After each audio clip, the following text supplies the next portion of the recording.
गौरव भाटिया जी।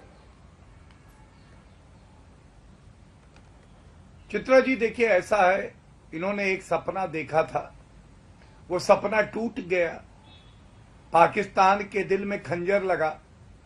हम लोग तो वो लोकतंत्र हैं, मैं अब्दुल जी को तमाम उदाहरण दे सकता हूं। हरि सिंह ने ट्रीटी करी, एक्सेशन साइन किया और भारत में कश्मीर का विलय हुआ।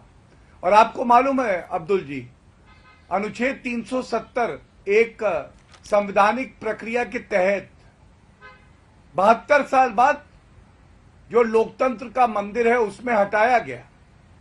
और इनको दर्द यह है कि कश्मीर में खुशहाली कैसे आ रही है, वहां अर्थव्यवस्था बेहतर हो रही है, युवाओं को नौकरी मिल रही है और वो आर्मी में जा रहे हैं, इंडियन आर्मी में।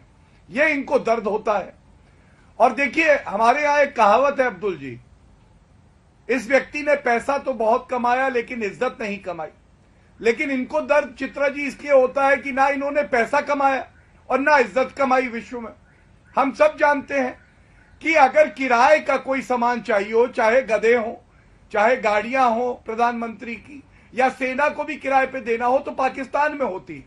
मैं अब्दुल जी आपसे पूछना चाहता हूं, मैंने आपको पंथ निरपेक्षता की बात पहली चीज पूछी, क्या यह बड़ी बात नहीं है कि भारत ने पंथ निरपेक्षता चुनी, आपने इस्लामिक मुल्क बनाया? दूसरी बात, हमारे यहां कभी डिक्टेटरशिप नहीं आई।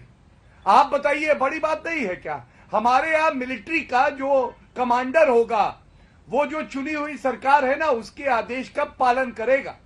आपकी तरह नहीं कि जनरल बोलेगा कि इस्तीफा दे दो प्रधानमंत्री से। बिल्कुल, ये फर्क है। आपके यहां लोकतंत्र जो है उसका गला कब का घोट चुके हैं आप लोग, और केवल दिखावा ढोंग करते हैं जो पूरे विश्व के सामने है। और एक बात और कह दूं, FATF की ग्रे लिस्ट पे आप है, हम नहीं है। मैंने बताया हफीज सईद आप क्या है, आप एक UN डेजिग्नेटेड टेररिस्ट का नाम बता दीजिए जो भारत में हो, जिसके लिए रेजोल्यूशन पास हुआ। आप नहीं बता पाएंगे, ये फर्क है। और अगर आपसे बेहतर लोकतंत्र कोई है, उससे जलना छोड़िए, वरना जल जाएंगे पूरी तरह से। उससे सीखिए, एक शांति प्रिय मुल्क बनिए और देखिए आप में भी बदलाव आएगा। अब्दुल बासित साहब, गौरव भाटिया दरअसल ये कहना चाह रहे हैं कि रस्सी जल गई लेकिन ऐंठन नहीं गई। इसके पीछे की क्या वजह है अब्दुल बासित साहब? हिंदुस्तान को देखकर आप लोग बहुत कुछ सीख सकते हैं, लेकिन हिंदुस्तान, कश्मीर, ये आप लोगों की आंखों में बहुत छुपता है, जबकि आपके खुद के घर के हालात ठीक नहीं है।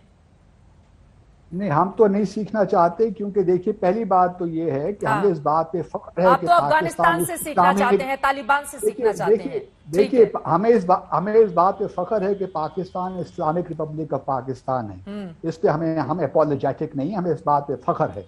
दूसरी बात यह कि हम भारत से कभी नहीं सीखना चाहेंगे, क्योंकि आपके लोकसभा में तकरीबन जो 40% आपके जो MPs हैं वो सारे क्रिमिनल रिकॉर्ड्स के साथ हैं।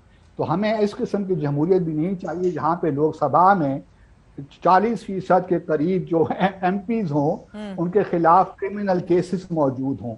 तो हमें ऐसी जमहूरियत नहीं चाहिए। हमारे यहाँ प्रॉब्लम यकीनी हमारी जमहूरियत को सर ऐसे आईना मत दिखाइए। दुनिया का सबसे बड़ा लोकतंत्र है, इतनी बड़ी आबादी के साथ भी। एक सेकंड सर सुनिए ना, अब चूंकि इंडिया को लेकर आप बार बार सवाल पूछेंगे तो आपको जवाब तो देना पड़ेगा ना। मत दिखाइए हमें आईना। हिंदुस्तान सक्षम है हर तरीके से। दुनिया भर में हिंदुस्तान की, उसकी फॉरेन पॉलिसी की, हमारे लोकतंत्र की, हमारे ट्रांसपेरेंट चुनावी सिस्टम की तारीफ होती है। पाकिस्तान का हाल क्या है? और आप लोग सवाल करते हैं, क्वेश्चन करते हैं, आप लोग क्वेश्चन करते हैं। हमारे वहां ट्रांसपेरेंट तरीके से चुनाव होता है, जनता जिसको चाहती है उसको सर माथे पर बिठाती है। आपके वहां क्या होता है? आप देखिए चुने हुए प्रधानमंत्री का क्या हाल बनाकर रखा है, जो बार बार ये कहता है कि तटस्थ तो जानवर होते हैं। इस तरह का बयान उनकी ओर से देना पड़ा है। लेकिन याकूब साहब, उसके पहले आपके पास आते हुए, ये जब जब इमरान खान फंसते हैं तब तक कश्मीर उनको याद आ जाता है। चूंकि आप सत्ताधारी पार्टी से हैं, जरा इस पर आपकी भी प्रतिक्रिया ले लें। कुछ और नजर नहीं आ रहा है क्या? पाकिस्तान के लिए जो किया है वो गिनाएं। कश्मीर का अब यह मामला नहीं चलेगा, धोखे में मत रखिए आप अपने आवाम को।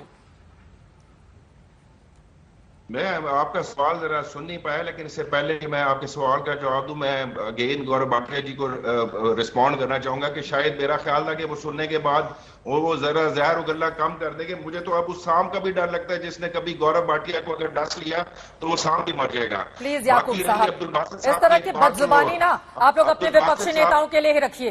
जिसको लेकर आपके सेना प्रमुख भी नाराज हैं। जी से वो भाटिया आप जी लोगों हमारे की दोस्त पार्टी और हैं, आपके मैं बड़े नेताओं उनसे से कमेंट करता रहता हूँ, हमारे दोस्त भी है ना, क्या करें हम। ठीक है, वो ये भी आपके दोस्त मजबूरी हैं, है लेकिन बात कम से कम शब्दों की मर्यादा अच्छा। को बनाकर रखें आप। अच्छा अच्छा, अब्दुल बासित साहब ने मेजर जनरल साहब से सवाल पूछा डीजी आईएसआई का। कसम से मुझे अपने डीजी आईएसआई का नाम नहीं पता, मुझे डीजीएमआई का नाम नहीं पता, मुझे अपने ज्वाइंट चीफ ऑफ स्टाफ का नाम नहीं पता, तो लिहाजा वो मेजर जनरल साहब कैसे वो बताएंगे। बहरहाल मैं सवाल आपका क्योंकि नहीं सुन पाया, मैं सवाल पर रिस्पॉन्ड नहीं कर पाता, लेकिन भाटिया जी से हमारी नोक झोंक जो है वो चलती रहती है। क्या करें, हम साया बदल नहीं सकते, हम साया। जिनके खुद के घर शीशे के होते हैं वो दूसरों पर पत्थर नहीं फेंका करते। जरा कश्मीर पर भी आइए आप। कश्मीर पर एक जल्दी से आपकी टिप्पणी हो जाए, उसके बाद गौरव भाटिया जी जवाब देंगे आपको। कश्मीर क्यों याद आता है बार बार आप लोगों को? कुछ नहीं रखा आपके लिए कश्मीर में, शांति है वहां पर। और गौरव भाटिया भी जिक्र कर रहे थे कि वहां के बच्चे आर्मी ज्वाइन कर रहे हैं। जैकलाई रेजिमेंट में 50% कश्मीरियों को जगह दी जाती है। आप लोगों को ये समझ में नहीं आ रहा कि वहां की आम आवाम किस तरह से तेजी से तरक्की की राह पर आगे बढ़ रही है। बार बार कश्मीर, बार बार कश्मीर। वो छोड़ दे कश्मीर का टॉपिक तो अगले 100 साल की। अरे आपके ही प्रधानमंत्री ने ओआईसी में उठाया कश्मीर का मुद्दा। आपके ही प्रधानमंत्री ने उठाया कश्मीर का मुद्दा।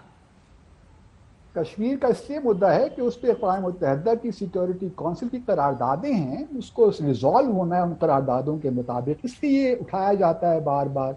क्योंकि भारत ने हमसे कई बार मुज़ाकरात भी किए, बैक चैनल पे भी कश्मीर से मुज़ाकरात किए, लेकिन भारत उसको सॉल्व नहीं करता। तो कश्मीर का हट चुका है सर। अब शिमला एग्रीमेंट में भी उसका जिक्र है। आप पाकिस्तान भारत की ज्वाइंट स्टेटमेंट्स उठा के देखिए, कश्मीर के रिजॉल्व करने का मामला है, तो कश्मीर का मामला क्यों ना उठाएं हम? मुझे ये समझ नहीं आती आप क्यों नहीं चाहते कश्मीर का मामला उठाएं। भारत के अंदरूनी हालात और उसके मामलात में दखल अंदाजी करने की कोशिश आप मत कीजिए सर। आप पहले इमरान खान को समझाइए कि वो अपनी कुर्सी कैसे बचाएं। इमरान खान को समझाएं कि अपनी कुर्सी कैसे बचाएं वो। फिर आप पिछले 40 सालों में पाकिस्तान के साथ कश्मीर क्यों डिस्कस करते रहे अगर ये आपका अंदरूनी अरे मामला आपके है? ही प्रधानमंत्री ने उठाया है मुद्दा, वरना डिस्कस करने की जरूरत नहीं पड़ती हमें।